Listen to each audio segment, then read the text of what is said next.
আমরা এখন সুন্দরবনের মাঝখানে আমাদের ট্রলার আসলে আটকে গেছে। এখন তো মহাবিপদ। কি কব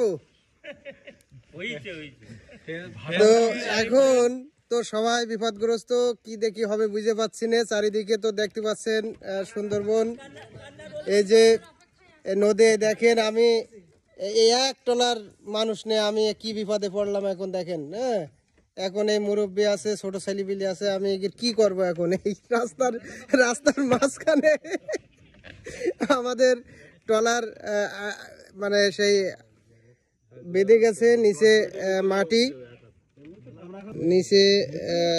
মাটি এই যে এই নদীতে আমরা আসছিলাম, এখানে দেখেন যে আসলে সবাই নিচে মাটিতে বেঁধে গেছে আমাদের ট্রলার।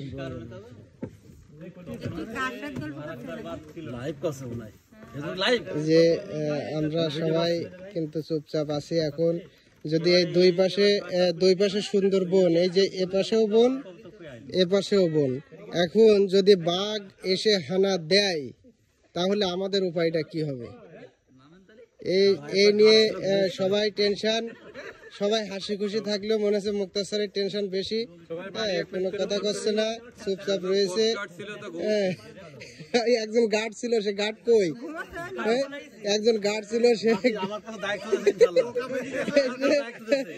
শামসু সাহেব লাঠি নিয়ে দাঁড়ায় আছে। ওই যে জিয়া ভাই নৌকা ঠেলবে, ভেঙে গেলি ভাই বিপদ বলো। এখন আমরা কি করব বুঝতে পারছি না। এই যে খুব বিপজ্জনক একটা অবস্থানে আছি। এখন কি আমরা আমাদের লঞ্চ কি ঠেলবো কিনা আমরা বুঝতে পারছি না। সবাই খুবই বিপদগ্রস্ত একটা পর্যায়ে আছি। যদি এই নদীতে এখন জোয়ার না ওঠে তাহলে আমাদের রাতটা হয়তো বা এখানেই যাপন করতে হবে। যদি নদীতে জোয়ার না ওঠে তাহলে আমাদের এখানেই অবস্থান করতে হবে। সেক্ষেত্রে ওই যে আমরা ডিসকভারিতে দেখে থাকি জন বেয়ার, ওর মতো করে এই বনের ভিতরে যাইতে হবে।